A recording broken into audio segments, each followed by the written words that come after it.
Hello friends, स्वागत है आपके अपने यूट्यूब चैनल श्लोक स्टडी क्लासेस में। तो हम पढ़ रहे थे क्लास 10th का मैथ का चैप्टर नंबर 5वां, जिसकी हम प्रश्नावली 5D को सॉल्व कर रहे थे। और अपनी पिछली क्लासेस में हमने 1 से लेकर 14 तक के प्रश्नों को सॉल्व कर लिया था। ठीक है, तो आज की क्लास में हम उसके आगे के प्रश्न यानी कि 15A, जो 15A प्रश्न है उससे शुरुआत करेंगे और आगे तक के प्रश्नों को सॉल्व करेंगे। तो शुरू करते हैं अपनी क्लास को बिना किसी देरी के।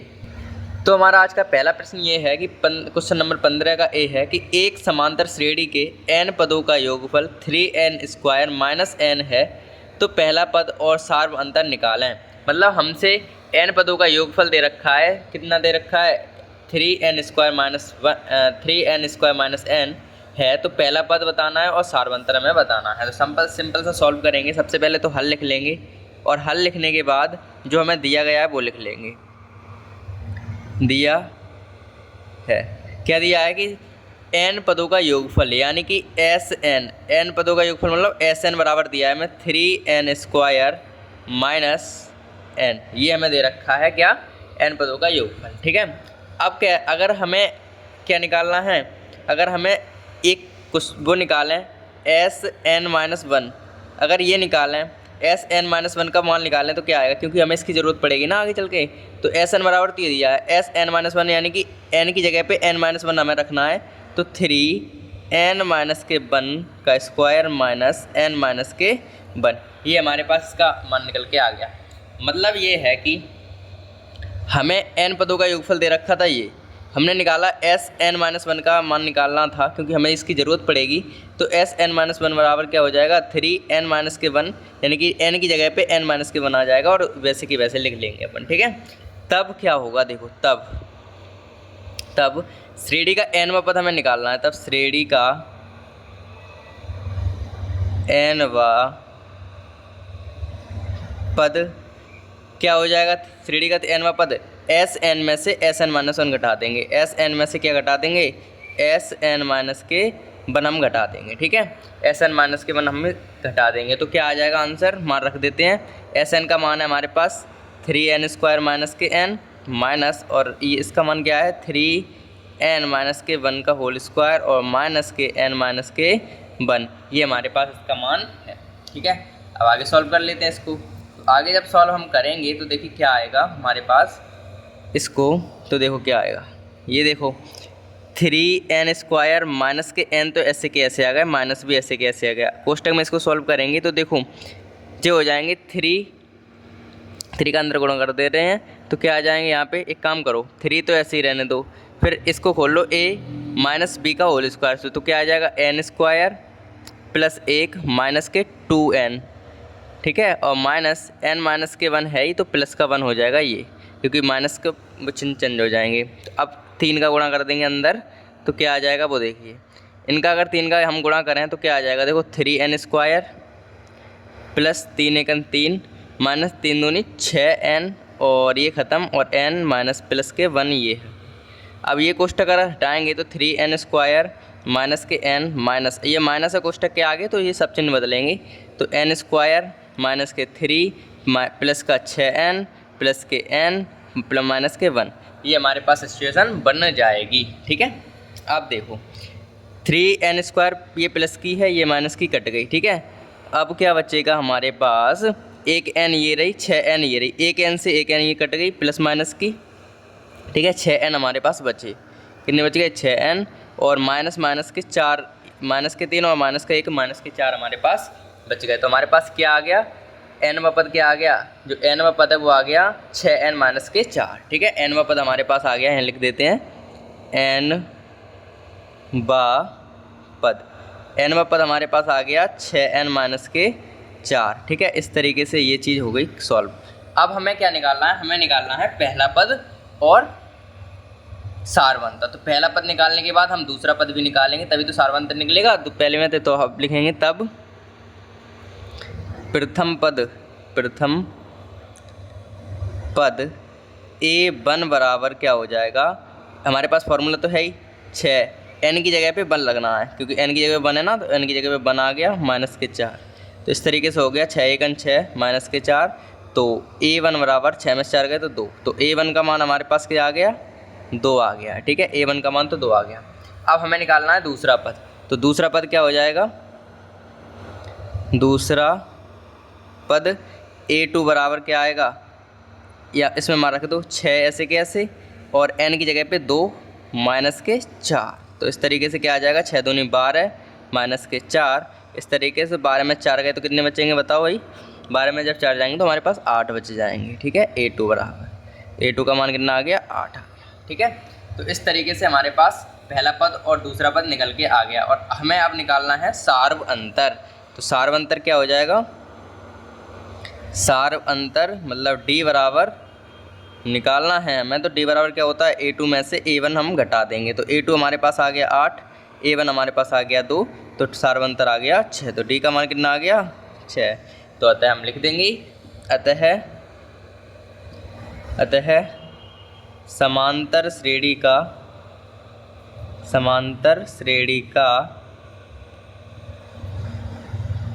प्रथम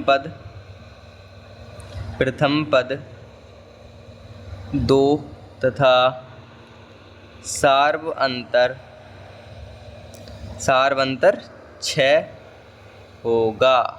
ये हमारे पास क्वेश्चन कम्प्लीटली सॉल्व, ठीक है। तो कुल मिला के ज़्यादा हार्ड प्रश्न नहीं है इसमें, कि हम प्रश्न बहुत सारे कर भी चुके हैं अपनी पिछली क्लासेस में, कोई दिक्कत वाली बात नहीं होती है। एक बार दोबारा समझ लें इसे। तो देखो दिया था हमें क्या, SN बराबर 3n² माइनस के n दिया था।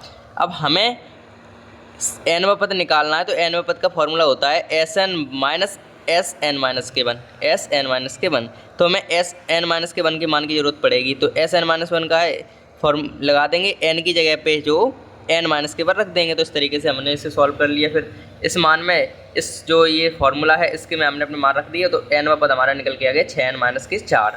फिर इसी तरीके से हमने अपना क्या निकाल लिया, प्रथम पद निकाल लिया और दूसरा पद निकाल लिया। फिर अपने D में से दूसरे पद में पहले पद घटा दिया, D का मान निकाले। इस तरीके से हमारे 2 और 6 हमारे आंसर आ गए, ठीक है। तो इस तरीके से ये जो प्रश्न है फाइनली कम्प्लीटली सॉल्व हो गया, और अब हम बढ़ेंगे अपने अगले प्रश्न की तरफ, ठीक है। अब अगले प्रश्न की तरफ बढ़ते हैं। तो हमारे पास अगला प्रश्न है 5B, वो क्या है, 15 का B में प्रश्न ये है कि एक आलू दौड़, मतलब एक आलू दौड़ हो रही है, पोटैटो रेस में प्रारंभिक स्थान पर एक बाल्टी रखी हुई है, ठीक है, जो पहले आलू से 5 मीटर की दूरी पर है तथा अन्य आलूओं को एक सीधी रेखा में परस्पर 3 मीटर की दूरियों पर रखा गया है।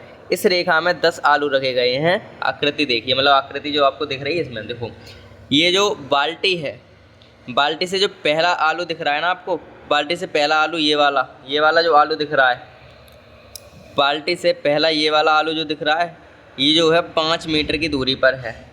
दूसरे प्रत्येक आलू, ये जो आलू हैं, ये वाले आलू, ये 3 मीटर की दूरी पर हैं। ये वाले कितने मीटर की दूरी पर हैं, 3 मीटर की दूरी पर चल रहे हैं ये सब, यानी कि सभी जो आलू एक दूसरे से 3 मीटर की दूरी पर हैं।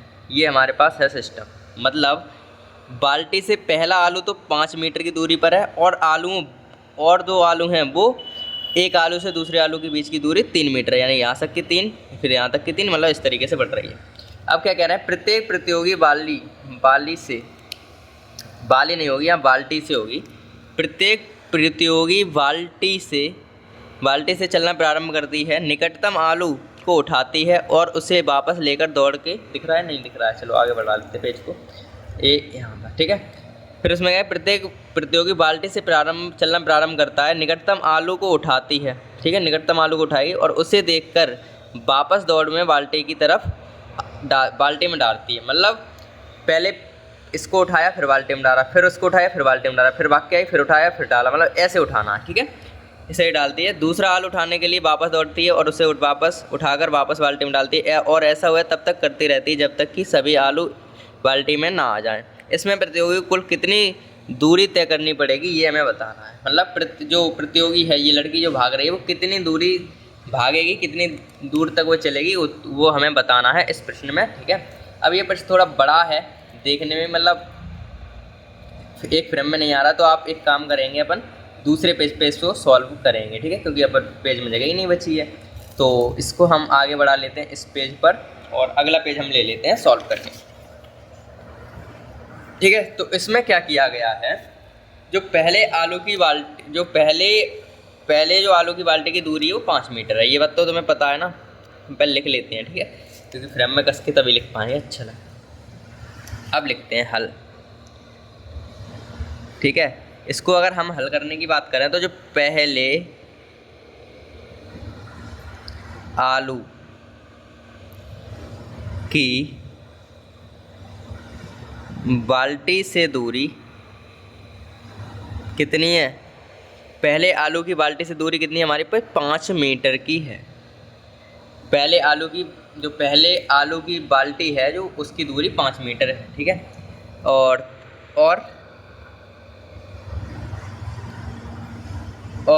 दूसरी, तीसरी, चौथी और अन्य स्थितियों में जो प्रत्येक वो 3 मीटर की दूरी पर अधिक है। तो लिख देते हैं इसी बात को कि दूसरी, तीसरी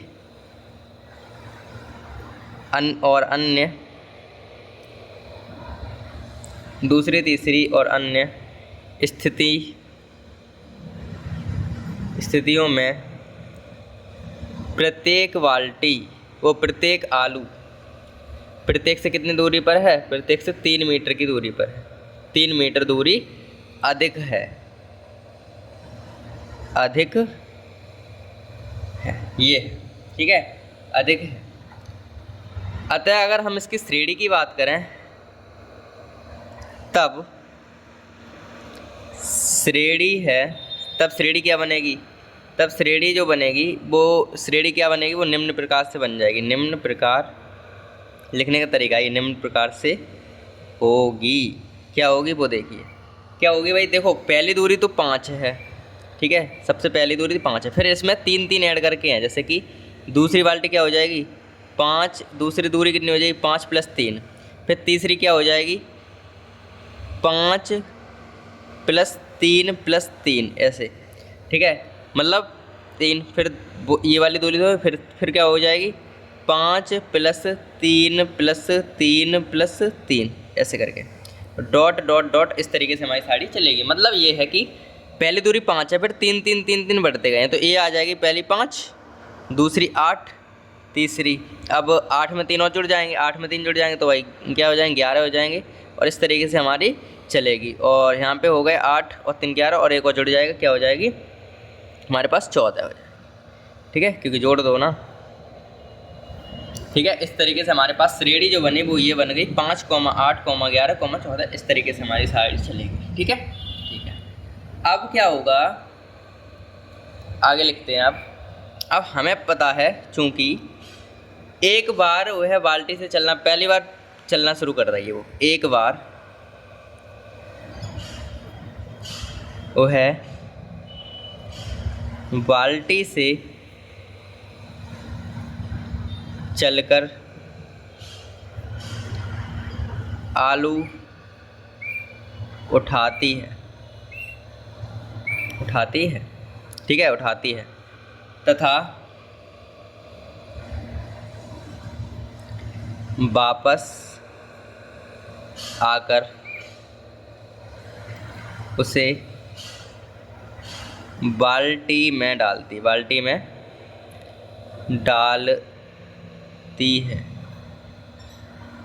है, ठीक है। तो अब एक बात अपने दिमाग से एक बात सोचो, ये मान के चलो बाल्टी से गई 5, ये आलू उठाया फिर चली गई, तो ये दो बार चली नहीं, पहले गई 5 चल गई, फिर लौट के आई, फिर 5 चली, तो 2 बार चलेगी, फिर ऐसे ही फिर 3 पे गई, फिर लौट के आई, फिर जा पे गई, फिर ऐसी गई, फिर ऐसी गई, मतलब हर दूरी वो 2 बार चलेगी। देखो एक बार तो जाने में लगेगा समय और एक बार आने में लगेगा, मतलब एक दूरी तो जाने में चली गई, फिर दूसरी वापस आने में चलेगी, यानी कि 5 और 5 10, पहले आलू को उठाने में 10 मीटर चल जाएगी। इस तरीके से हमें सोचना है, ठीक है। तो अतः हम कह सकते हैं कि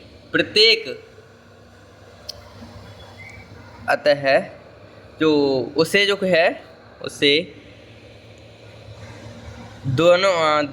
दुगनी दूरी चलनी पड़ेगी, ठीक है, दोगुनी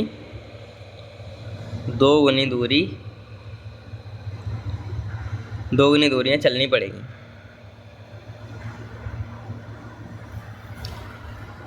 ठीक है। दोगुनी दूरी चलने के लिए बाध्य होना पड़ेगा, दोगुनी दूरी चलने के लिए ये चलना होगा, ऐसे लिख लेते हैं। चलने के लिए बाध्य होना पड़ेगा।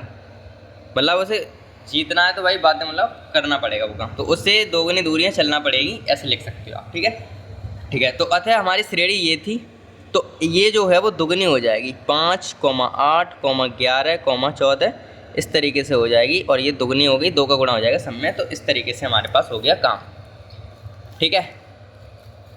अब देखिए भाई,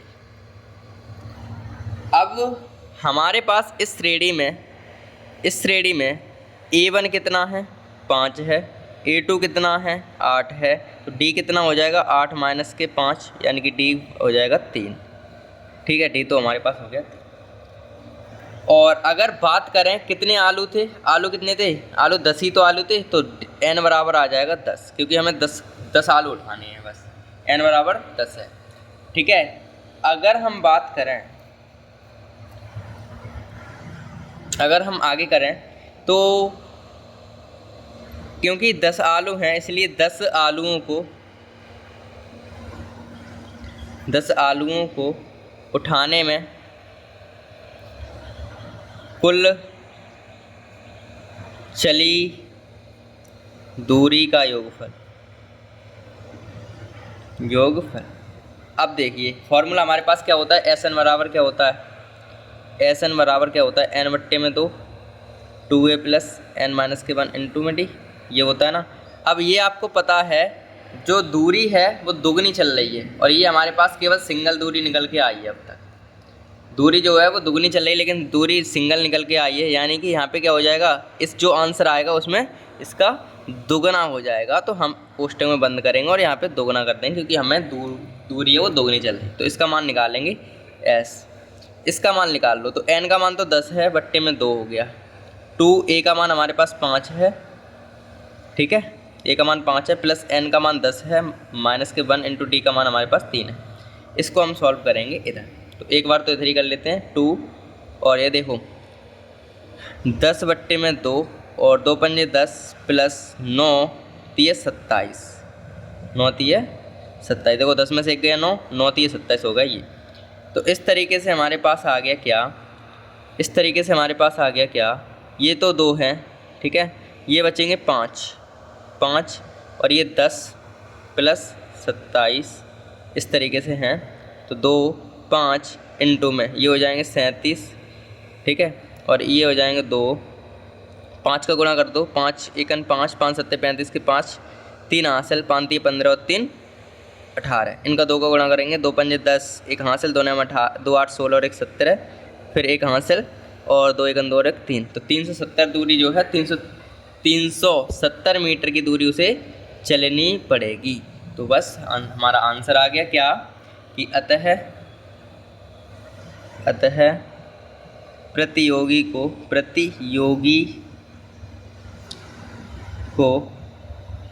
कुल दूरी 370 मीटर चलनी पड़ेगी। ये हमारे पास क्वेश्चन फाइनली हो। ठीक है, अब ये प्रश्न थोड़ा बड़ा था तो आराम से करना पड़ेगा भाई इसमें। अब इस प्रकार के जो प्रश्न है पेपर में बहुत ही कम आते हैं, पहले बताएं, कोई दिक्कत वाली बात नहीं। फिलहाल आपको सीखना है तो सीखना तो पड़ेगा ही। तो देखो क्या है, पहले आलू की बाल्टी से दूरी 5 मीटर थी, और दूसरे और तीसरे आलू की जो मतलब उसमें 3 मीटर अधिक थी दूरी, 3 मीटर बढ़ रही थी हर बार। तो निम्न श्रेणी हमारी क्या बचेगी, पहले 5 ही, फिर 3 बड़ी, फिर 3 बड़ी, फिर 3 बड़ी, ऐसे।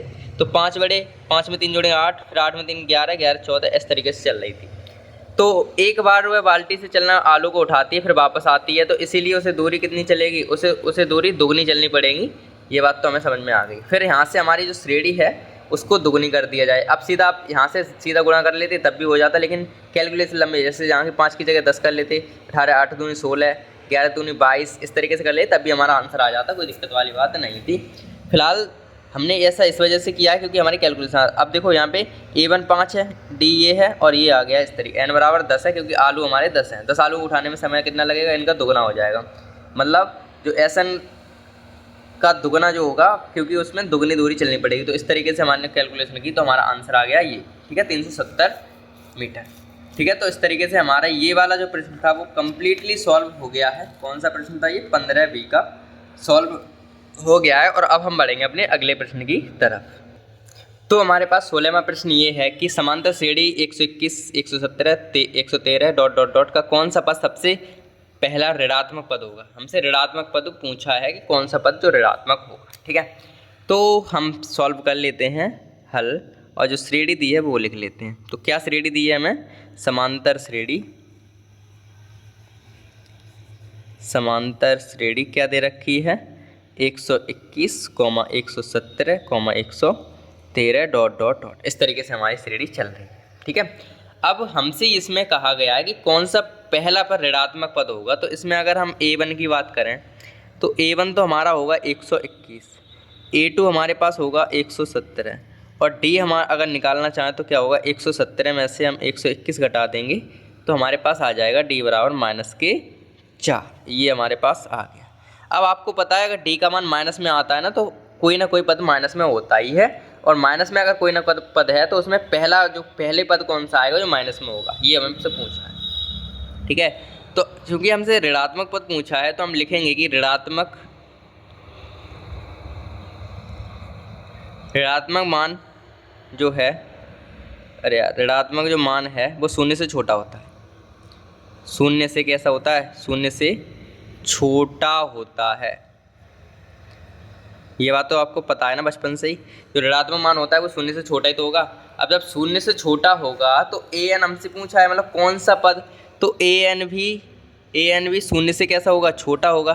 कोई दिक्कत वाली बात नहीं है ना, an भी शून्य से छोटा होगा क्योंकि हमसे पहला पद ऋणात्मक पूछा है ना, तो सही है। इसका फॉर्मूला क्या होता है, a + n-1 इंटू में d, और ये भी शून्य से छोटा ही आएगा। यानी कि इसका मतलब ये शून्य बड़ा है और ये छोटा है, शून्य बड़ा है ये छोटा है। तो a1 का मान, a का मान क्या था 121, n का मान हमारे पास पता करना है ना, n का मान तो हमें पता ही करना है, और d का मान हमारे पास है -4, और ये भी हमारे शून्य से छोटा ही आएगा। ठीक है, तो देख लेते हैं कौन क्या हो रहा है, आगे सॉल्व कर लेते हैं इसे। तो 121 तो ऐसे के ऐसे रहेंगे, प्लस ये माइनस के है ना, तो ये माइनस आ जाएगा यहाँ पे, ये माइनस आएगा और ये हो जाएंगे 4n, और माइनस माइनस प्लस के 4 बराबर, वो बराबर नहीं, ये 0, मतलब 0 से छोटा होगा। अब अगर इसे सॉल्व करें तो ये तो 121 और 4 100 माइनस के 4n, और ये प्लस के 125 हो जाएंगे, और ये भी 0। इनको इधर ले जाएंगे तो माइनस के 4n बराबर हो जाएंगे ये इधर माइनस के 125, इनसे ये कट जाएगा। ठीक है, माइनस से माइनस कट जाएगा, तो n बराबर क्या आ जाएगा हमारे पास, n बराबर आएगा 125/4। तो n बराबर क्या आ जाएगा, इनको काट देंगे, 4 दूनी 8, 4 ये 12, और पॉइंट में जाएगा हमारे पास 125 काटेंगे तो कितना आ जाएगा, 4 12, यानी कि 31.25 हमारे पास ये आ जाएगा। ठीक है, जो कि ये ऐसा साइन लगेगा क्योंकि ये बड़ा है ना, ये बड़ा है, ये छोटा है। तो हमारे पास जो n का मान आएगा वो 31.25 आएगा। ठीक है, जो कि बात करें आगे, जो कि अब n का मान माइनस वो पॉइंट में आया है ना, तो अधिक ही लेना होगा, मतलब इससे अधिक। अब 25 हैं, 25 से अधिक ही लेंगे हम, इनसे कम नहीं ले सकते हैं। ठीक है, तो अतः या फिर इस चूँकि n का मान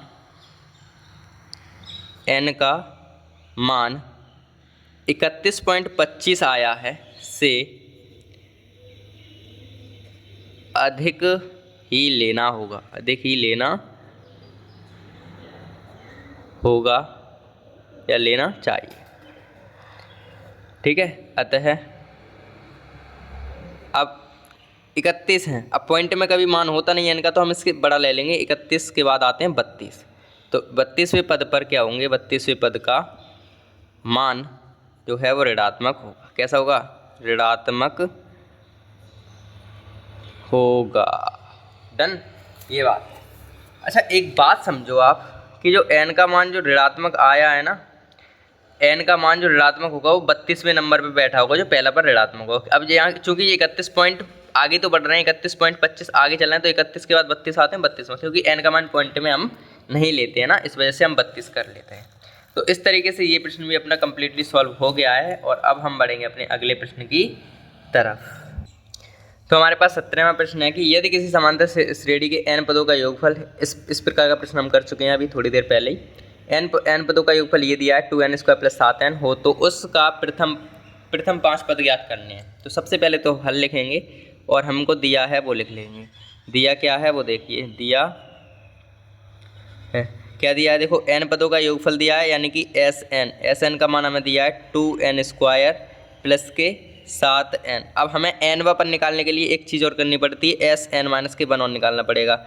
Sn यानी कि n की जगह पे n माइनस 1 रखेंगे तो 2n माइनस के 1 का स्क्वायर प्लस 7n माइनस के 1। तो इसे सॉल्व करोगे तो क्या आ जाएगा, इसे सॉल्व वहीं कर लेंगे, चलो या कर ही लेते, करना तो है ही। चलो तो क्या होगा यहाँ पे 2a माइनस बी का होल स्क्वायर, तो क्या n का स्क्वायर क्या हो जाएगा, n² प्लस 1 और माइनस के 2n, ठीक है, और प्लस 7n माइनस के 7, इस तरीके से। तो क्या हो जाएगा, 2 का इधर गुणा हो जाएगा तो 2n² हो जाएगा प्लस के 2 हो जाएंगे माइनस के 2 दूनी 4n हो जाएंगे प्लस के 7n माइनस के 7, इस तरीके से आएगा, ठीक है। तो हम आगे करेंगे इसे सॉल्व, तो क्या हो जाएगा देखो ध्यान से, 2n² तो ऐसे के ऐसे रहेंगे, देखो 7n में से 4n जाएंगे तो 3n बचेंगे हमारे पास, तो प्लस के बच जाएंगे 3n, और 7 में से जब 2 जाएंगे तो माइनस के बच जाएंगे, कितने हमारे पास बच जाएंगे, 7 में 2 जाएंगे तो 5 बच जाएंगे। इस तरीके से हमारे पास आ गया S-1 का मान, ठीक है। अब हमें निकालना है n व पद। n व पद निकालने के लिए क्या करेंगे, तब n व पद क्या होता है हमारे पास, Sn में से हम घटा देते हैं Sn माइनस के 1। तो Sn हमारे पास दिया था 2n² प्लस के 7n और माइनस ये इसका मान दिया है क्या, 2n²। अब ये माइनस है ना, अंदर के चिन्ह सब बदल देते हैं हम, माइनस के 3n और प्लस के 5, यानी कि देखो ना ये माइनस था, माइनस से सब चिन्ह बदल जाते, तो ये माइनस का हो गया, ये माइनस का हो गया, ये प्लस का हो गया, ठीक है। तो आगे सॉल्व कर लेते हैं इसे, क्या हो जाएगा आगे देखो, ये हो जाएंगे, देखो 2n² कट जाएंगे, प्लस और माइनस के ये तो कट गए, 7n में से 3n जाएंगे तो हमारे पास बचेंगे 4n, कितने बच जाएंगे भाई, 4n बच जाएंगे, और ये बच जाएंगे 5। तो Sn यानी कि n वा पद हमारे पास आ गया, n वा पद हमारे पास क्या आ गया, n वा पद हमारे पास आ गया 4n प्लस के 5, ठीक है, ये आ गया n वा पद। अब हमें निकालना है प्रथम 5 पद और निकालने हैं, तो a1 a2 a3 निकालने हैं। तो प्रथम पद क्या होगा, a1 बराबर क्या हो जाएगा, 4n की जगह पे 1 प्लस के 5, तो ये हो जाएगा 4 और 5 बराबर 9, यानी कि a1 तो हमारे पास आ गया 9, ठीक है। ऐसे ही a2 निकालो, a2 बराबर क्या होगा, 4 और n की जगह पे 2 रखने हैं प्लस के 5, 4 दूनी 8 और 8 5 होते हैं 13, तो a2 हमारे पास आ गया 13, ठीक है, a2 हमारे पास 13 आ गया। अब निकालना है a3, तो 4 × 3 n की जगह पे 3 रखेंगे प्लस के 5, तो 4 3 12 प्लस के 5, तो कितने आ जाएंगे ये 17, तो a13 का मान कितना आ जाएगा 17, ठीक है, a13 का मान आ गया हमारे, a3 का मान आ गया 17, ठीक है। इस तरीके से हमें a4 और a5 और निकालने, क्योंकि 5 पद पूछे तो a4 निकाल लेते हैं। a4 क्या आएगा, 4 × n की जगह पे 4 रखने हैं प्लस 5, तो ये आ जाएंगे 4 चौक 16 प्लस के 5, और चौथा पद हमारे पास आ गया 21, a4 बराबर 21 आ गया, ठीक है, चौथा पद ये आ गया। पाँचवा पद हमारे पास लास्ट रह गया, वो निकाल लेंगे, a5 क्या आ जाएगा, a 4 और n की जगह पे 5 प्लस के 5, 4 5 20 प्लस के 5, और ये हमारे पास आ गया 25, a5 का मान आ गया 25, ठीक है, ठीक है। तो इस तरीके से हमारे पास a1 a2 a3 a4 a5 ये हमारे पास आंसर निकल कर आ गए हैं। हमसे यही पूछा ना प्रथम 5 पद बताइए, तो प्रथम 5 पद आराम से निकल आए हमारे ये वाले, ठीक है, प्रथम 5 पद हमने निकाल लिए हैं, ठीक है। तो इस तरीके से हमारे पास ये प्रश्न जो था समाप्त हो गया है। कोई समस्या तो आई नहीं हुई, क्योंकि इस प्रश्न को हम थोड़ी देर पहले ही तो हमने ये प्रश्न किया था, इसी टाइप का किया था, लेकिन उसमें कुछ और डी और पूछा था, डी निकालने में क्या है, a1 में से a2 घटा तो डी भी निकल आएगी, काम तो वही करनी है ना सब, तो आराम से हो गया ये प्रश्न 17वां कंप्लीटली सॉल्व हो गया। अब हम बढ़ेंगे अपने अगले प्रश्न की तरफ। तो हमारे पास 18वां प्रश्न ये है कि किसी समांतर श्रेणी के तीसरे और सातवें पदों का योग 6 है और उनका गुणनफल ये है, इस समांतर श्रेणी का प्रथम 16 पदों का योग ज्ञात कीजिए। हमसे 7वां पद दे रखा है, तीसरे और सातवें पदों का योग दे रखा है और इनका गुणनफल दे रखा है। इस समांतर 16 पदों का योग हमें ज्ञात करना है। तो दिया क्या क्या है वो लिख लेते हैं, हल, ठीक है। हमको दिया क्या क्या है वो देखो, अगर हम बात करें, ये कुछ चीज़ माननी पड़ेंगी, देखो मान लेते हैं, माना कि समांतर श्रेणी का प्रथम पद a है और सारवंतर d है, ये मान लेते हैं। तो माना किसी समांतर श्रेणी श्रेणी का प्रथम पद ए तथा सार्व अंतर डी है। ठीक है, ये है। तो ये तब श्रेणी का तीसरा पद क्या होगा? देखो पहले तीसरे पद की बात चल रही है और सातवें पद की बात चल रही है, तो तब श्रेणी का तीसरा पद यानी कि A3, क्या फॉर्मूला होता है? A प्लस एन की जगह पे 3 माइनस के 1 इंटू डी, तो A3 हमारे पास आ गया A प्लस के 2D। A3 का मान ये आ गया। अब ऐसे हम सातवां पद निकालेंगे, और सातवां पद क्या हो जाएगा? श्रेणी का सातवां पद यानी कि A7, तो A7 क्या आएगा? A प्लस एन की जगह पे 7 माइनस के 1 इंटू डी, तो ये आ गया A प्लस के 7 में से 1 गया 5 6 डी, तो A7 हमारे पास आ गया ये A प्लस 6। ठीक है, इस तरीके से हमारे पास तीसरा पद ये है और सातवां पद ये है। अब प्रश्न में हमसे क्या कहा गया है वो देखिए। प्रश्नानुसार ये कहा गया है कि तीसरे और सातवें पद का योग दे रखा है इतना, यानी कि तीसरा पद हमारे पास क्या है? A प्लस 2D, और सातवां पद ये है। इन दोनों का जो योग है वो क्या है? 6। तो लिख देंगे प्रश्नानुसार कि श्रेणी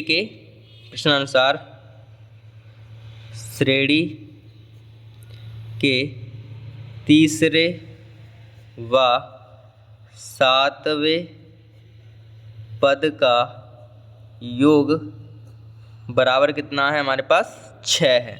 तो क्या हो जाएगा? तीसरा पद हमारे पास A प्लस के 2D है, इसका हमें योग करना है A प्लस 6D से, और ये दिया है हमें 6। तो अगर A हो जाएगा 2A हो जाएगा ये, तो और प्लस के 6 और 8D ये हो जाएगा बराबर 6। अगर हम 2 कॉमन लें इनमें से, तो अगर 2 कॉमन लेंगे तो क्या बचेगा? A प्लस के 4D और बराबर 2 3 6।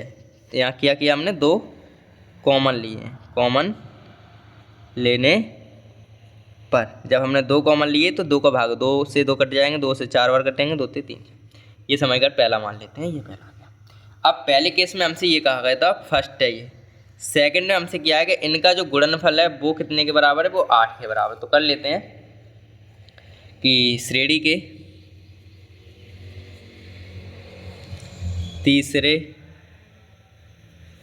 व सातवें पद का गुणनफल कितना दे रखा है? 8 दे रखा है। ठीक है, तो पहला तीसरा पद और सातवां। तीसरा पद तो हमारे पास A प्लस 2D है, तीसरा पद A प्लस 2D है, और इनका गुणनफल जो होगा A प्लस 6D से, और ये दिया है हमें 8। मतलब इनका और इनका गुणा, मतलब इनका और इनका गुणा हमें दे रखा है क्या? A प्लस कितना? 8। तो इसे अगर हम गुणा करेंगे तो क्या आ जाएगा वो देख लीजिए ज़रा। अगर हम गुणा करने की बात करें तो देखो, A का पहले A से गुणा करेंगे तो क्या आ जाएगा? A स्क्वायर आ जाएगा। फिर A का करेंगे 6 में तो 6AD आ जाएगा, प्लस 2 का A में करेंगे 2AD आ जाएगा, और प्लस 2 6 12D स्क्वायर बराबर के 8, ये आ जाएगा। मतलब पहले इसका ऐसे गुणा करते हैं ना, फिर आता है। तो यहाँ पे हमारे पास क्या बच जाएगा? हमारे पास यहाँ क्या बच जाएगा वो देखिए। अगर हम बात करें अपनी बचने की तो क्या बचेगा वो देखो।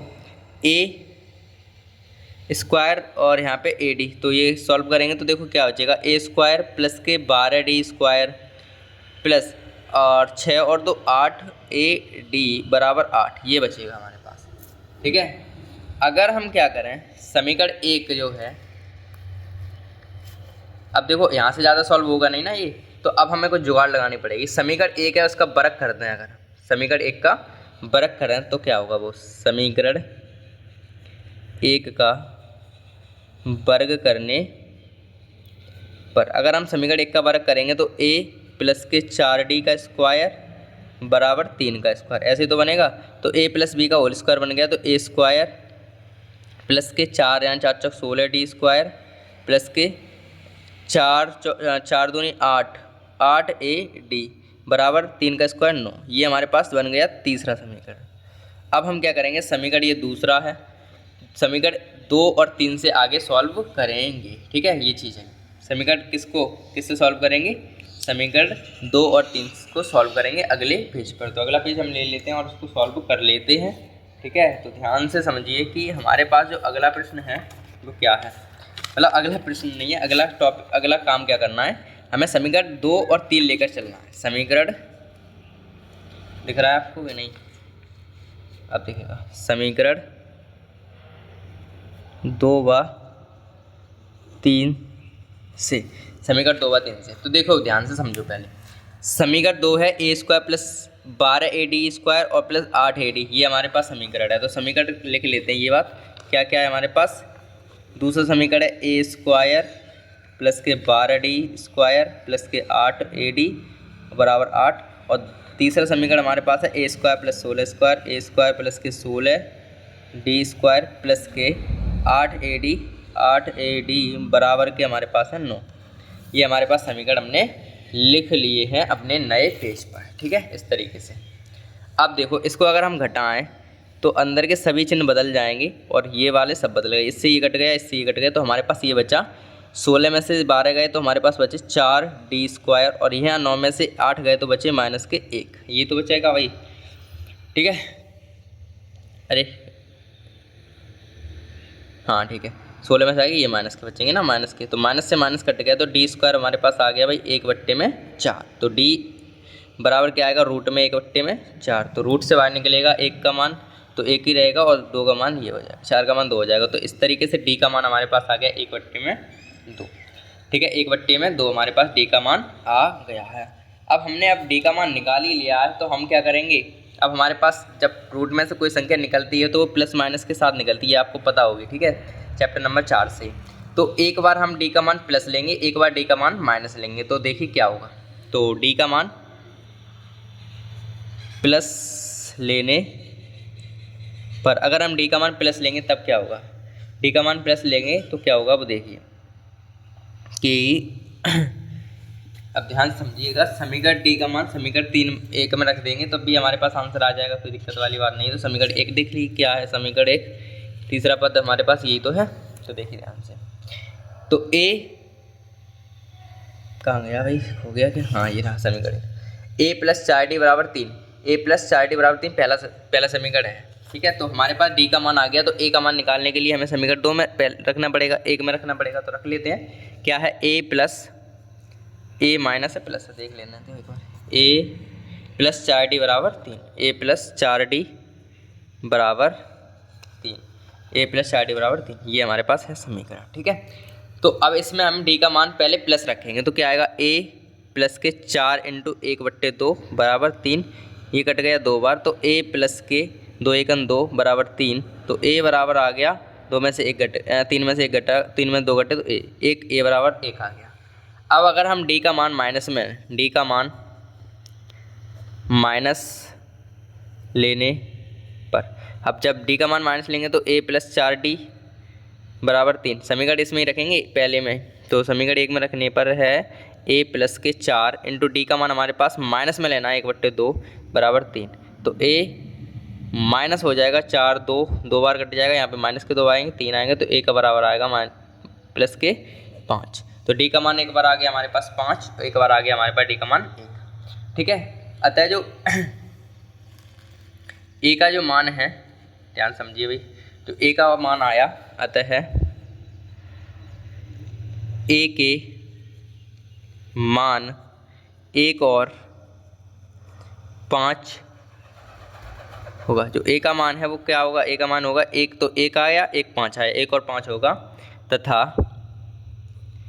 d का मान क्या होगा? d का मान माइनस के 1/2 तथा जब हमने प्लस का रखा ना तो प्लस के 1/2 तथा और माइनस के रखे, माइनस के 1/2 होगा। ठीक है, अब क्या करना है हमें? प्रथम 16 पदों का योगफल बताना। तो एक बार तो हम प्लस रख के लेंगे, एक बार माइनस रख के लेंगे। ठीक है, एक बार हम क्या करेंगे? d का मान एक पहले 16 पद का लेना, तो a1 का एक बार रखेंगे 1 और a2 मतलब a का मान रखेंगे 1 और d का मान रखेंगे 1/2। फिर दूसरे बार में एक बार रखेंगे 5 और एक बार रखेंगे माइनस के 1/2। इस तरीके से हम आगे को सॉल्यूशन करेंगे। तो ध्यान से समझिए भाई। अब देखो ध्यान से क्या होने वाला है। प्रश्न काफ़ी बड़ा है, ये ध्यान से समझना है भाई। अब हमें लेना है जब a बराबर 1 तथा d बराबर 1/2 हो तो, अगर हमने a बराबर 1/2, a बराबर 1 और d बराबर 1/2 हो तो प्रथम 16 पदों का योगफल क्या होगा भाई? फॉर्मूला तो पता ही है, एस एन बराबर क्या होता है, n/2 2a plus n minus के 1 इंटू में d, ये तो होता है।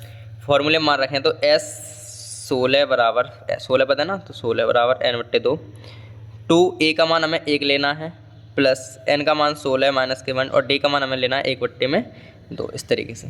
तो आ गया 16/2, इन्हें सॉल्व करोगे 2 1 2 और प्लस देखो 16 में से 1 गया 15 बचेंगे और 15/2 ये आ जाएंगे। ठीक है, इस तरीके से। ठीक है, आगे कर लेते हैं सॉल्व। तो हमारे पास जब आगे सॉल्व करेंगे तो देखो 16/2 तो है ही, और इसे हम बट्टे में 1 मान लेते तो 2 1 2 2 दूनी 4 प्लस के 15, ये हो गया ये 16/2 और ये हो जाएंगे 19/2। तो इस तरीके से ये आ गया। ठीक है, अब अगर हम थोड़ी सी आगे काम करें अपना, तो ये जो हमारे पास बचेंगे 2 8 16 होते हैं और इन 2 से ये कट जाएंगे 4 बार में। ठीक है, तो हमारे पास आएगा 4 और इंटू 19 और 4 बटेंगे, 19 चौक हमारे पास होंगे 36 यानी 76, S16 का मान हमारे पास 76 आ गया। जब ये कब आया, जब S1 तो हमारे पास ये आ गया जब हमने A का मान 1 लिया और D का मान 1/2 लिया, तब हमारे पास S16 प्रथम 16 पदों का योग आ गया 76।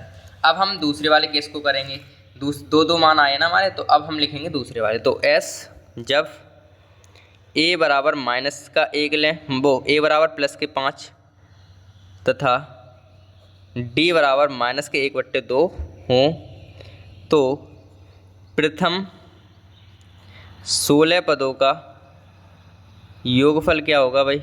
योगफल सीधा अगर मान रखें तो S16 बराबर 16/2, 2 इंटू A का मान हमें 5 लेना है प्लस n मतलब 16 माइनस के 1 इंटू D का मान माइनस के 1/2 लेना है। ठीक है, तो S16 हमारे पास क्या आ जाएगा, 2 पंजे 10 माइनस के 16 में से के 15 और ये माइनस प्लस, ये प्लस और माइनस हो गया और 15 1 15 और बट्टे में 2, ये हमारे पास इतना सॉल्यूशन आ गया।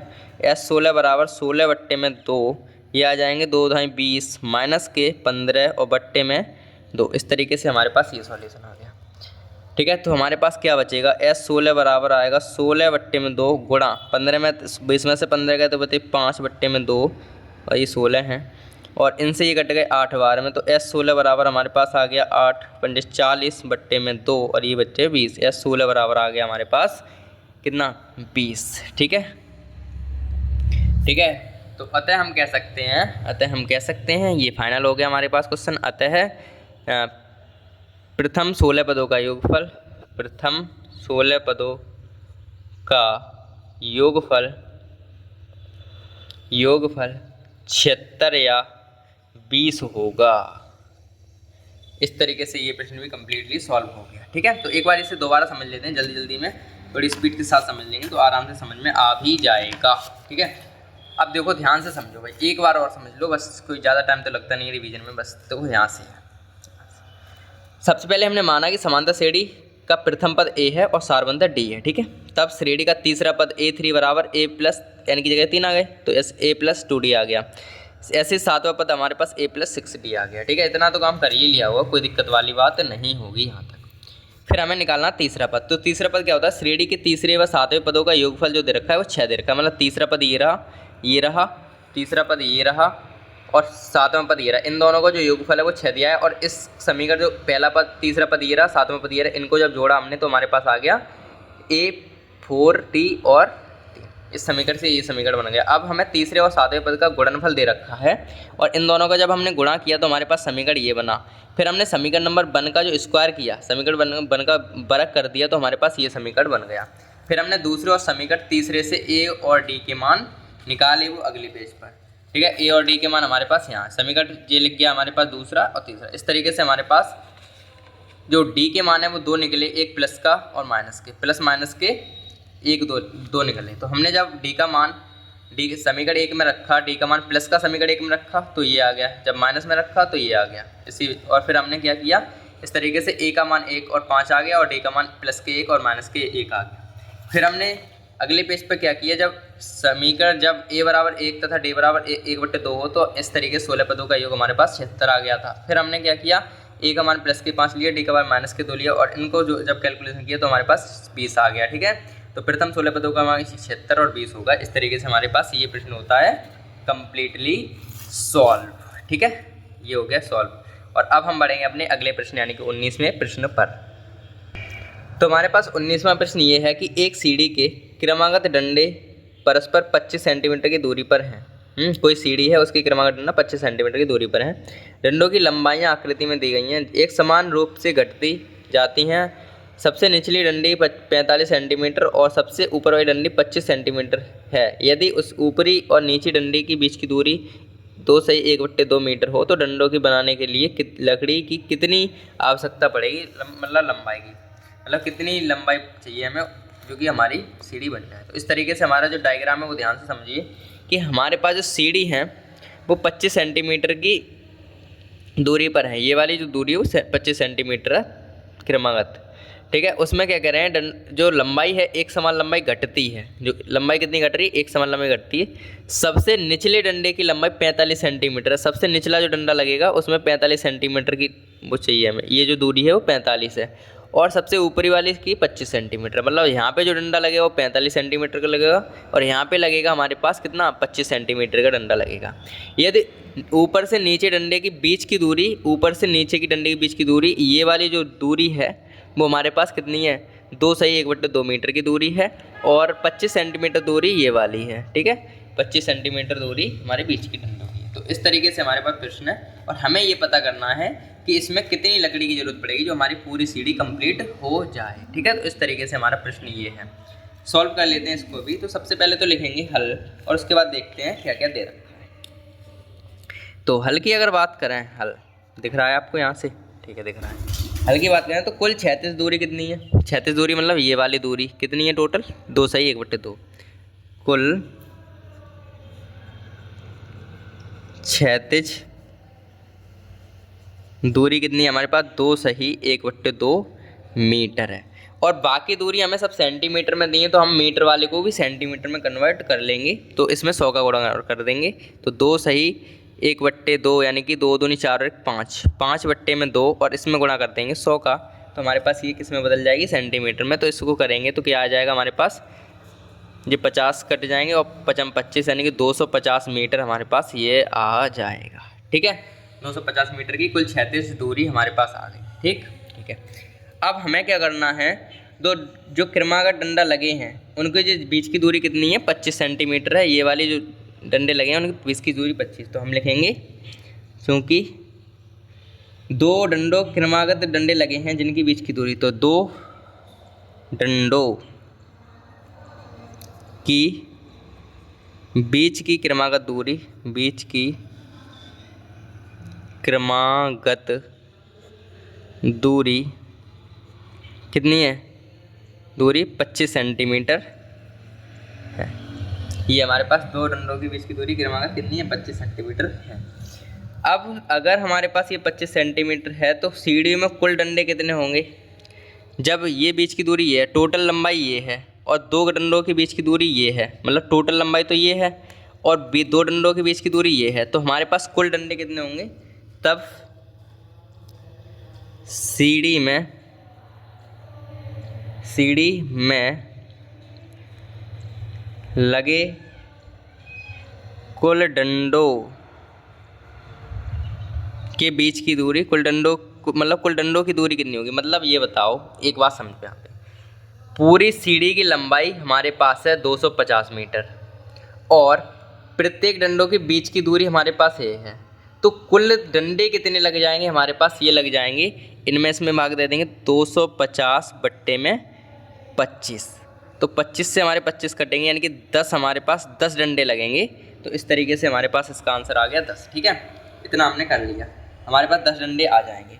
तो प्रथम डंडे की लंबाई कितनी है? 25 सेंटीमीटर है। प्रथम डंडे की लंबाई जो है वो 25 सेंटीमीटर है। 25 सेंटीमीटर दी है ना, देखो ना, प्रथम डंडे की लंबाई 25 सेंटीमीटर है। और जो लास्ट वाला डंडा है, जो अंतिम डंडा है, उसकी 45 है। तो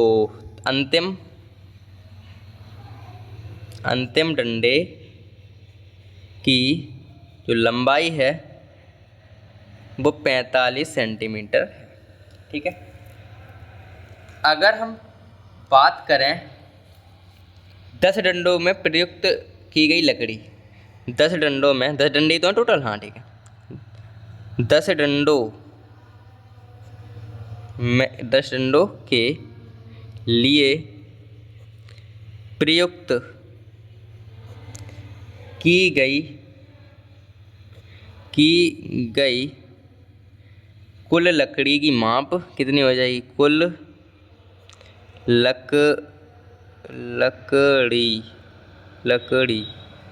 कुल लकड़ी कितनी हो जाएगी ये बताओ। 10 तो टोटल है ही, ठीक है। एस एन बराबर फॉर्मूला लग जाएगा ए प्लस एल। ए कितना है? ये है 25 और प्लस एल कितना है? 45। यानी कि कुल जो 10 डंडों में कुल लकड़ी लगेगी, एस एन बराबर ए प्लस एल बराबर फॉर्मूला लगा दी डायरेक्ट। एन का मान हमारे पास 10 लकड़ी है। प्रथम डंडी हमारे पास 25 की और लास्ट में हमारी 45 की। इसको हमें सीधे सॉल्व करना है और हमारे पास आंसर हमारे पास ही आ जाएगा। फिर तो अगर इसे सॉल्व करें तो 10/2 तो ऐसे के ऐसे ही गुणा, जब हम 45 और इनको जोड़ेंगे, किनको, जब 45 5 और 5 10 और 6 70 हो जाएंगे ये हमारे पास, और 70 से ये 2 काटेंगे तो 5 10 इंटू 35 बार ये कटेंगे तो हमारे पास 350 जो है, 350 जो मीटर है हमारे पास, इसका हमारे पास आंसर आ जाएगा। वो सॉरी सेंटीमीटर में, सब सेंटीमीटर आ जाएगा। ठीक है, तो इतने में हमारे पास मतलब 10 डंडों के लिए हमें जो लकड़ी चाहिएगी वो 350 सेंटीमीटर की लकड़ी हमें चाहिए, तब हम हमारी श्रेणी पूरी बनेगी। तो हम लिख सकते हैं अतः डंडों को बनाने के लिए जो डंडे बनेंगे, सीढ़ी के लिए जो डंडे बनेंगे बनाने के लिए 350 सेंटीमीटर, या मीटर में करें तो 100 का भाग हो जाएगा, 100 का भाग यानी कि 3.5 मीटर लकड़ी की ज़रूरत पड़ेगी, की आवश्यकता होगी,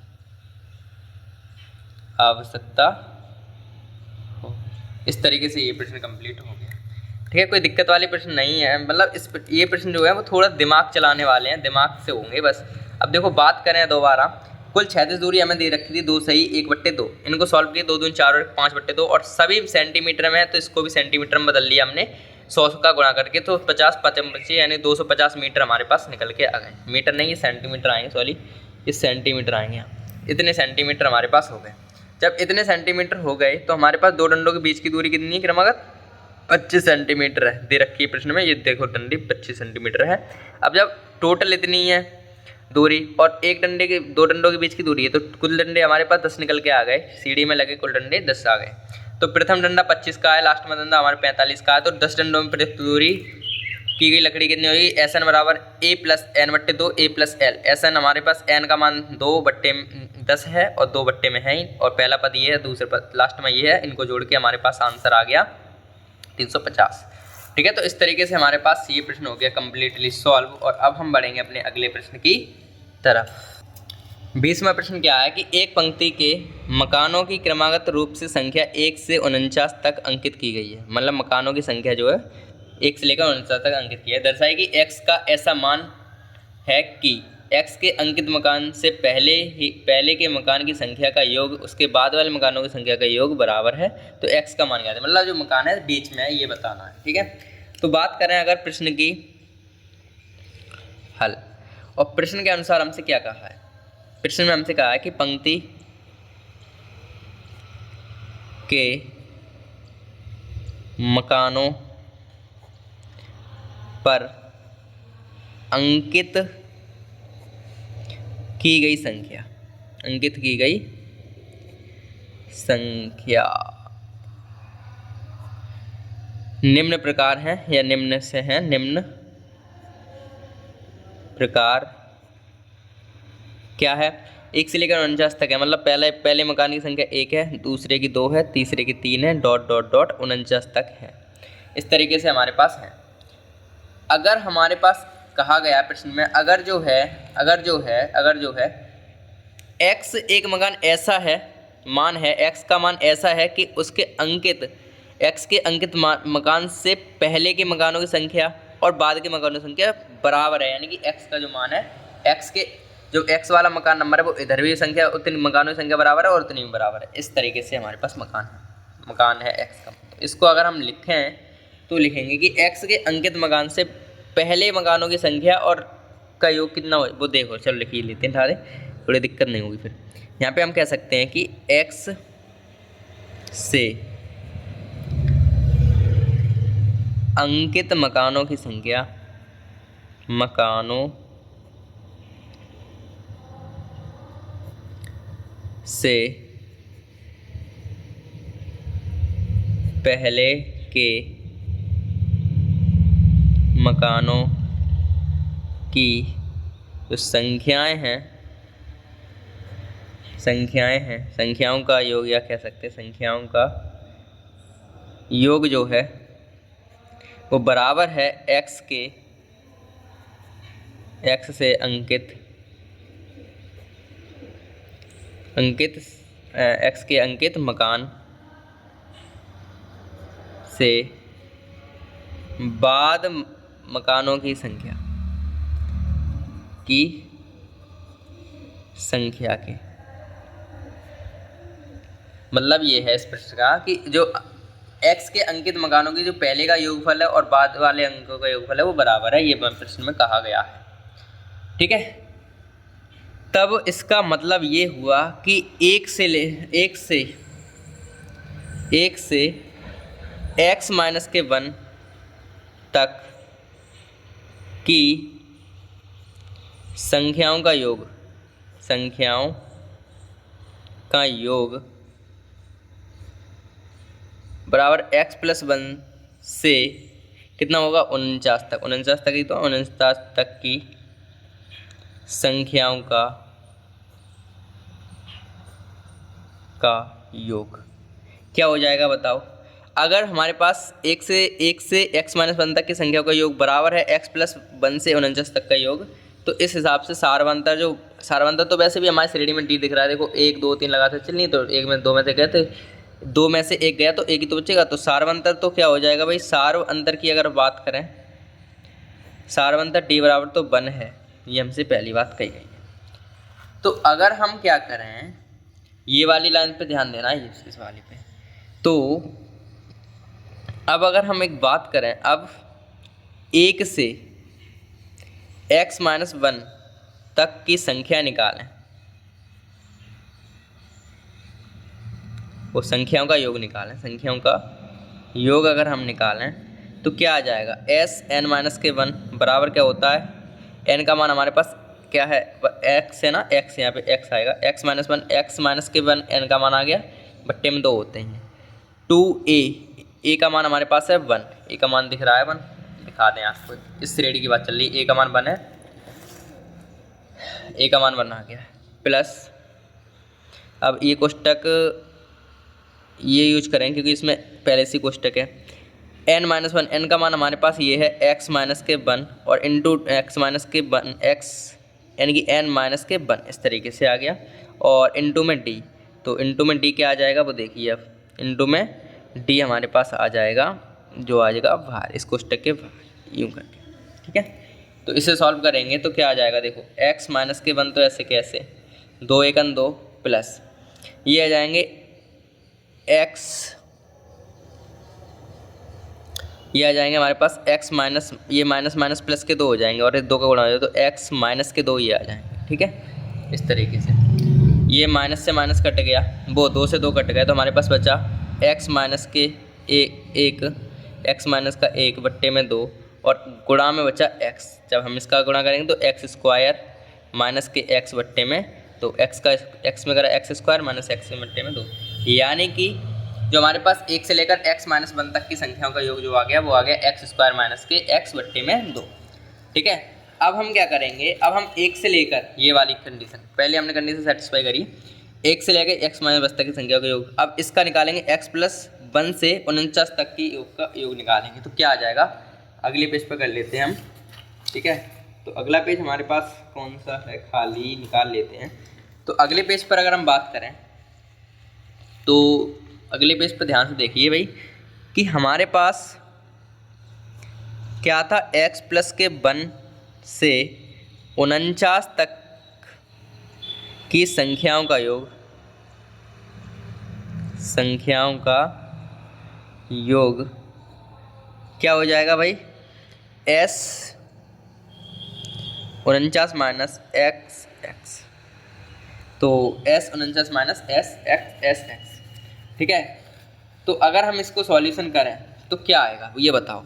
अगर हमने ये तो मान निकाल ही लिया है तो इसका मान क्या आ जाएगा, देखो अगर हम s 49 की बात करें तो s 49 की हम बात करें, इधर लिख लेते h 49 s 49 की बात करें तो फॉर्मूला एस एन बराबर क्या होता है, n बट्टे में 2 यानी कि 49 बट्टे में 2, फिर 2a का मान हमारे पास 1 है, प्लस 49 माइनस n माइनस के 1 49 माइनस के 1 इंटू डी का मान हमारे पास भी 1 है, और माइनस एस एक्स क्या आ जाएगी, x बट्टे में 2 अपॉन में 2 इंटू 1 प्लस n मतलब x माइनस के 1 इंटू डी मतलब 1, ये हमारे पास बनेगा।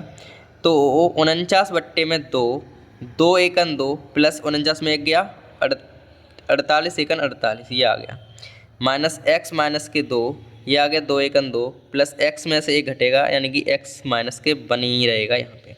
इससे सॉल्व करेंगे अगर तो 49 बट्टे में 2 और गुणा ये हो जाएंगे 50, माइनस के हमारे पास बचेगा x माइनस के 2 और ये हमारे पास बचेंगे क्या आ जाएंगे हमारे पास 2 प्लस x माइनस के 1।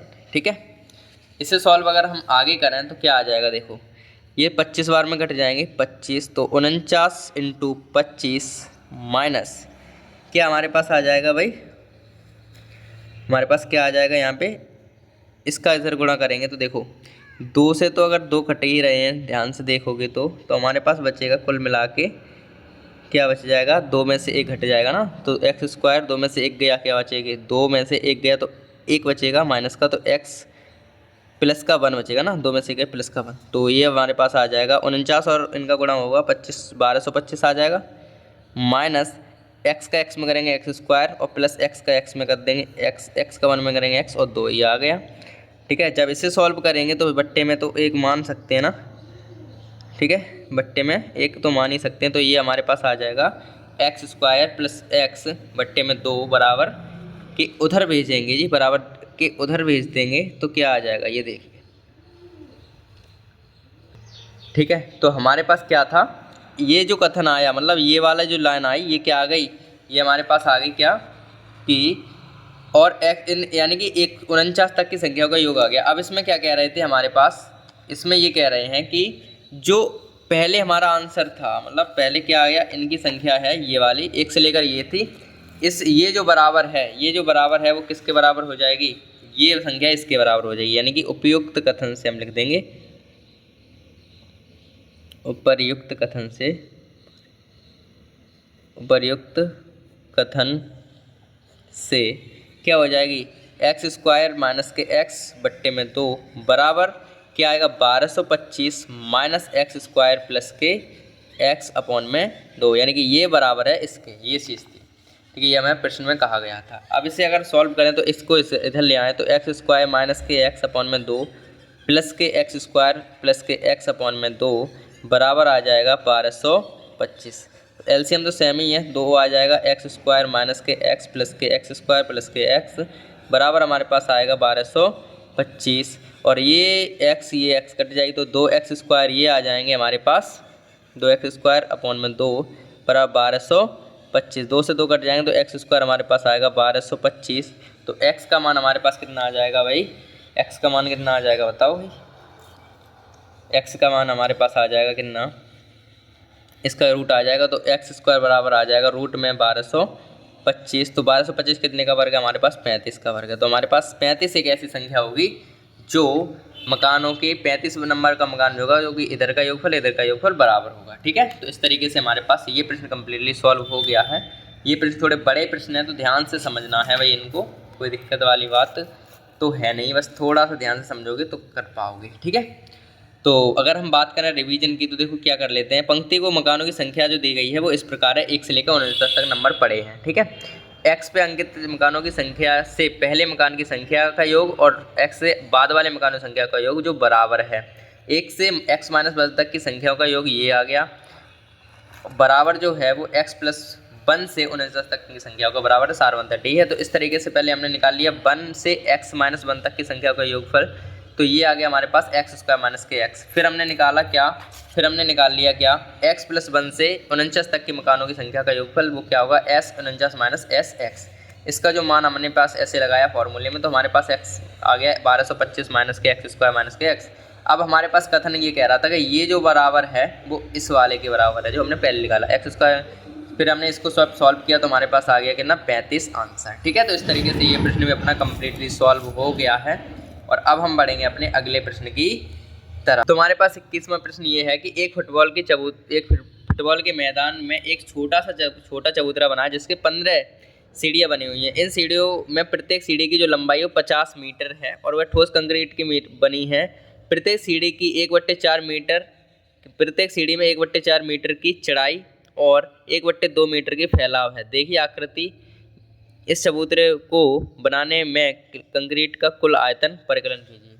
ठीक है, अब आकृति इसमें बन नहीं पाई है तो आपको दिखाई देते हैं, आकृति हम दिखाई दे रहे हैं। ये हमारे पास आकृति इस तरीके से है, ये जो है ये आकृति है, क्या है इसमें कि ये जो इसकी इसकी लंबाई है वो 50 मीटर है और प्रत्येक सीढ़ी की जो चढ़ाई है, ये वाली चढ़ाई ये 1.4 है और ये वाली ऐसी वाली होती है ना, इस फैलाव इसका मतलब ऊंचाई तो इसकी है 1/4 और इसकी जो फैलाव है वो 1/2 है। ये हमसे प्रश्न में कहा गया है, ये चीज़ थी। ठीक है, तो अब हम कर लेते हैं इसको सॉल्यूशन। तो क्या होगा वो देखिए, हल लिखेंगे सबसे पहले तो। अब दिया क्या है वो देखियो, दिया है क्या, दिया है कि प्रत्येक सीढ़ी की लंबाई हमें दे रखी है, प्रत्येक सीढ़ी की लंबाई क्या है हमारे पास 50 मीटर है, 50 मीटर है तथा चौड़ाई क्या दे रखी है, चौड़ाई हमें दे रखी है 1/2 मीटर, चौड़ाई हमें दे रखी है 1/2 मीटर। ठीक है, ये चीज़ है।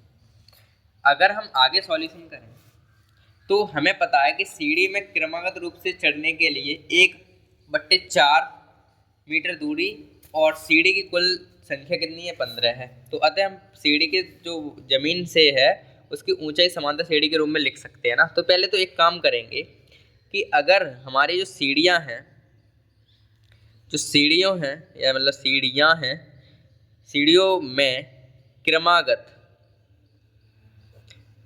क्रमागत रूप से चढ़ने पर या चढ़ने के लिए 1/4 मीटर, जो 1/4 ही तो है उसका, वो जो सीढ़ी की चढ़ाई है वो 1/4 है, एक सीढ़ी की चढ़ाई 1/4 है, 1/4 की दूरी है, 4 मीटर की दूरी है, ये हमसे कहा है दूरी है। और सीढ़ियाँ टोटल कितनी थी, 15, और सीढ़ियों की संख्या कितनी है, और सीढ़ियों की कुल संख्या कितनी है, और सीढ़ियों की कुल संख्या हमारे पास कितनी है, सीढ़ियों की कुल संख्या हमारे पास कितनी है, हमारे पास 15 सेंटीमीटर है। वो 15, सीढ़ियों की कुल संख्या 15 है, ये हमसे कहा गया है 15 है। और प्रत्येक सीढ़ी को जमीन से चढ़ना है, मतलब प्रत्येक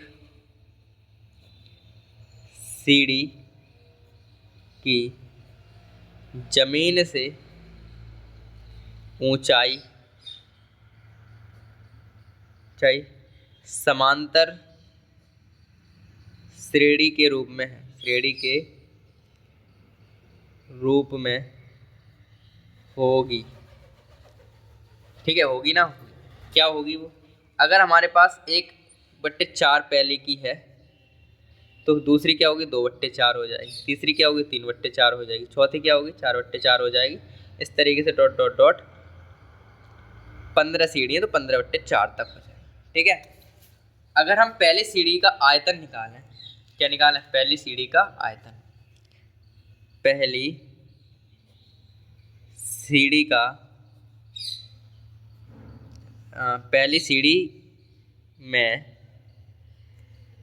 लगी कंक्रीट का आयतन, या फिर आयतन कह सकते हो, पहली सीढ़ी का आयतन ही निकाला है, आयतन। पहली सीढ़ी का अगर आयतन निकाला है, आयतन बराबर क्या होता है भाई, पता होगा तुम्हें। हमारे पास जो पहली सीढ़ी है उसका आयतन ही हो जाएगा, कुल सीढ़ी हमारे पास कितनी थी, कुल कितनी लंबाई, वो कितनी लंबाई है 50 है, और सीढ़ी की चौड़ाई कितनी है, आयतन क्या होता है, लंबाई इंटू चौड़ाई इंटू ऊंचाई, लंबाई चौड़ाई ऊंचाई तो होता है, तो तीनों आ गई, लंबाई ये है, चौड़ाई ये, ऊंचाई है। ठीक है, ये आ गया। अब अगर हम इसको सॉल्व करें तो क्या आ जाएगा, ये तो जाकर कर जाएंगे 25 बार में, 25/4 तो हमारे पास आ गया इसका आयतन, 25/4 जो हो गया वो आयतन आ गया घन मीटर में। ठीक है, ये हमारे पास पहली सीढ़ी का आ गया। अगर हम दूसरी सीढ़ी के निकालें, पहली सीढ़ी की तो ये आ रही, ठीक है, दूसरे में 2/4 आ जाएगा, यहाँ पे 2/4 आ जाएगा, ये तो सेम ही रहेगा ना सब में, जो सेम है क्योंकि ऊंचाई तो सेम ही, वो तो सेम ही, ये फैलाव ये बढ़ रहा है हर बार, ये बढ़ रहा है, तो ये हो जाएगा 1/4, अब की बार 2/4 आ जाएगा। तो वो अगली पेज पे करते हैं। ठीक है, तो अब हम निकालेंगे दूसरी सीढ़ी का आयतन, तो लिख लेते हैं, दूसरी सीढ़ी में लगी कंक्रीट का आयतन क्या हो जाएगा भाई, टोटल तो हमारे पास 50 है, लब्बो क्या लंबाई जो है 50 है, और चौड़ाई उसकी 1/2, और उसकी वो अब की बार क्या हो जाएगी 2/4, श्रेणी हमने देखी थी ना 2/4, इससे ये कटेगा 25 बार में, और 25 दूनी 50 हो जाएंगी, और 50/4 आएगा, 2 से कट जाएंगे, 25/2 ये भी आ जाएगा, 25/2 घन मीटर है, घन मीटर। 1 मिनट रुकना जरा, हाँ 25 यानी कि ये हमारे पास क्या आ जाएगा 25/50/4 यानी कि 2 से कट गए, 25/2 ही, ठीक है, 25/2 हमारे पास घन मीटर ये आ गया। अब हम आगे बढ़ेंगे तो तीसरी सीढ़ी का निकालना है, तीसरी सीढ़ी में लगी कंक्रीट का आयतन, कंक्रीट का जो आयतन है उसको निकालें तो क्या आएगा, 50 तो टोटल है ही, 1/2 है, और अब की बार 3/4 आएंगे, तो 2 से कटेंगे 25, 25 दिए 75/2 घन मीटर, 75/2 घन मीटर, ये हमारे पास तीसरी सीढ़ी की आ गई। अतः हमें चबूतरे में जो लगी है आयतन, उनका सबका बात करें, योगी तो पता करना ना आयतन, तो अतः चबूतरे में को बनाने में लगी कंक्रीट का आयतन, टोटल आयतन निकालना। तो पहले का हमारे पास क्या आया था, पहले क्या आ गया 25/4, दूसरे का आ गया क्या 25/2 आया, लेकिन एक काम करें सब में 4 ही रख देंगे, इसमें भी 4, इसमें, तो इसे काट के बिना ये रख देते हैं 50/4, इनका हमें आयतन इनकी जोड़ देंगे सबको, तो एक आ जाएगा 75/4, डॉट डॉट डॉट लास्ट में 15 पदों तक हमें चलना है, 15 पदों तक, क्योंकि हमारी 15 सीढ़ी हैं, 15 पदों तक चलना है। अगर हम इसको बात करें A1 A2 A3 की, तो दिख ही रही है, हम सीधा लगा लेते हैं मान, तो n का मान तो 15 दिया है। तो अब हम चबूतरे की अगर कंक्रीट में कुल आयतन निकालना है तो क्या फॉर्मूला लगेगा, SN बराबर वाला, तो निकालना है, लिख ही दें पहले, A1 मान लिखा, चलो A1 का मान तो दिया है हमें, या निकाल ही लेते हैं सब। अब चबूतरे को बनाने में लगी कंक्रीट का कुल आयतन क्या हो जाएगा, को बनाने में लगी कंक्रीट का कुल आयतन क्या हो जाएगा भाई, कुल आयतन हो जाएगा SN बराबर क्या होता है n/2, SN का मान 15 है हमारे पास, n का मान 15 है, n/2 यानी कि 15/2, 2a का मान हमारे पास 25/4 प्लस n-1, n मतलब 15 -1, और d हमारे पास आ गया कितना इनमें से जब ये घटाओगे तो हमारे पास आएंगे क्या 25 यानी कि 15, क्या 25/4 ही आ जाएंगे ना। 25 हर तो समान है, 4 तो आने ही है बट्टे में, और 50 में से 25 गए तो 25 ही बचेंगे, ये आ जाएगा हमारे पास ये।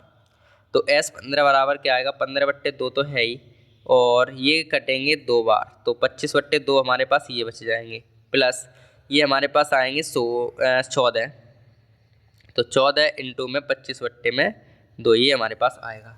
अब इसे अगर हम सॉल्व करें तो क्या आ जाएगा, S15 बराबर 15/2, ये अगर हम सॉल्व करें 25/2 तो है ही, ठीक है। इनका इधर गणा कर दें तो ये 4 है ना यहाँ पे, तो 4 आ जाएंगे यहाँ पे, 4 2 से काटेंगे तो 2 7 14 यानी कि 7, तो ये आ गया 7, यहाँ पे आएंगे 7 का 25 में गुणा करेंगे तो 175, 25 से 175 होंगे, और बट्टे में 2 बच जाएंगे, यहाँ पे 2 बचेंगे।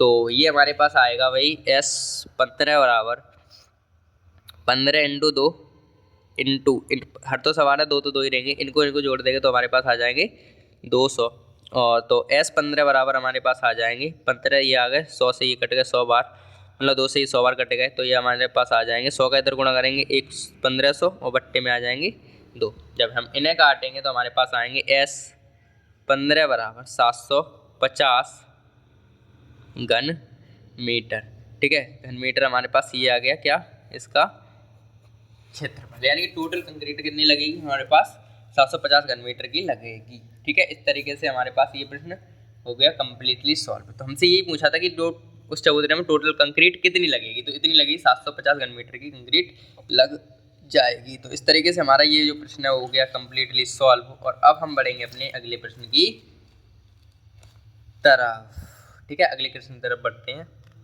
तो हमारे पास आज की क्लास का लास्टवां प्रश्न ये है 22वां, कि एक समांतर श्रेणी के 10वें पद और 30वें पद का अनुपात 1:3 है, और तथा इसके प्रथम 6 पदों का योगफल 42 है, तो समांतर श्रेणी का प्रथम पद और सारवंतर हमें ज्ञात करना है। तो हल कर लेते हैं इसे भी जल्दी से।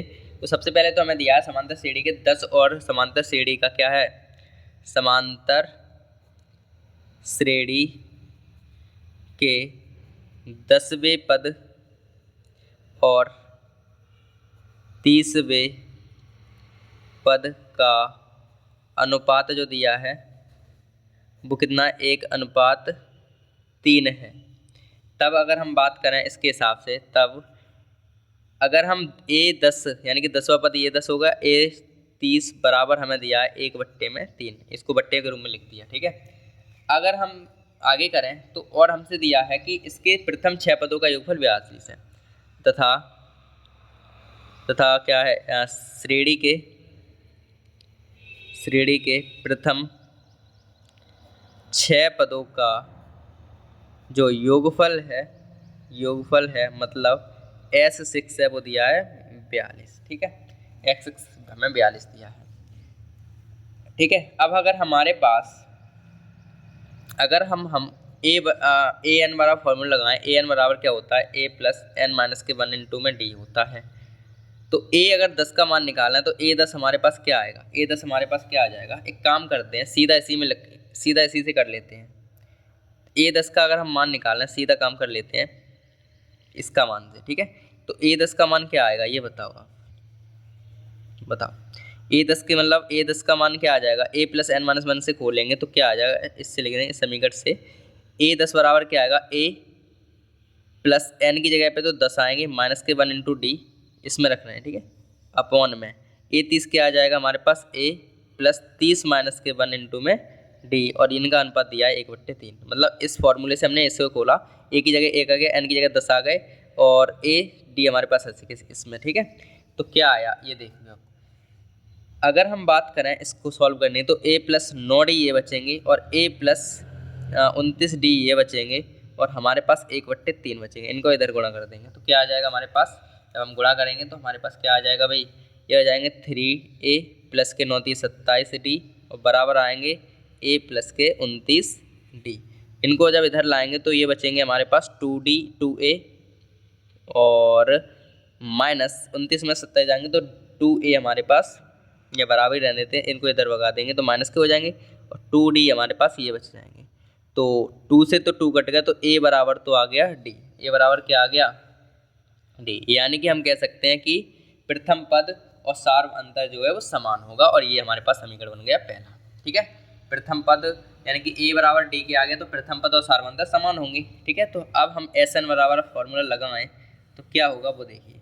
Sn बराबर क्या होगा, अब हमें योगफल दिया है ना, इस वजह से Sn बराबर क्या होता है, n/2 2a plus n minus के 1 इंटू में d होता है। ठीक है, तो Sn का मान हमें दिया है S6 का मान, तो S6 बराबर 6/2 2a का मान हमें दिया है क्या, a का मान हमें दिया नहीं है, प्लस और n का मान दिया है हमें 6 माइनस के 1 इंटू डी, इस तरीके से। तो Sn बराबर दिया है हमें 42 बराबर 6, यानी कि यहाँ पे 6/2 2a, a की जगह पे हम d लिख सकते हैं, d की जगह पे हम a लिख सकते हैं। ठीक है, ये चीज़ तो है ही ना, तो इसे और सॉल्व कर लेते थोड़ा। 2a प्लस के 5d ये बचेंगे इस तरीके से। तो ये हमारे पास अगर काटा है इनको तो ये हमारे पास 2 42 और 3 और 2a प्लस के 5d, इस तरीके से ये बच गया। और 3 से ये कट जाएंगे, देखो 3 ये बट्टे में चले जाएंगे, ये कट जाएंगे, 3 एकन 3 3 चौक 12 है, तो ये हमारे पास आएगा 2a प्लस के 5d। ठीक है, अगर हम क्या करें, जो समीकरण 1 का मान इसमें रख दें समीकरण 2 में, 2 मान लेते हैं, तो समीकरण 1 का मान समीकरण 2 में रखने पर तो क्या आएगा, 14 बराबर 2a प्लस 5d की जगह पे हम लिख सकते हैं a।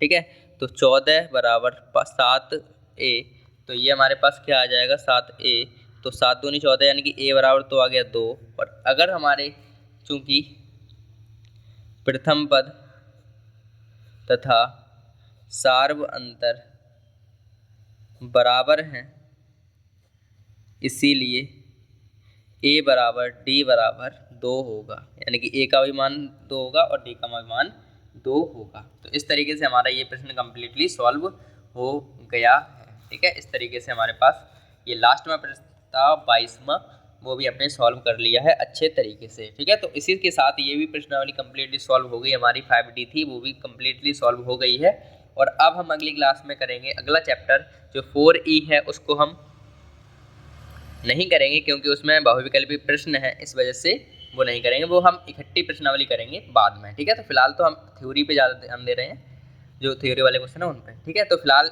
अगली जो क्लास होगी उसमें हम 6वां चैप्टर शुरू करेंगे जिसका नाम है त्रिभुज। ठीक है, तो पहले क्लास शुरू करेंगे कल। तो अब हम ये प्रश्न आप कर लेना ध्यान से, और अब हम बढ़ते हैं अगली, मतलब आज की क्लास में तो बस नहीं करेंगे, बाकी करेंगे अगली क्लास में। तब तक के लिए बाय।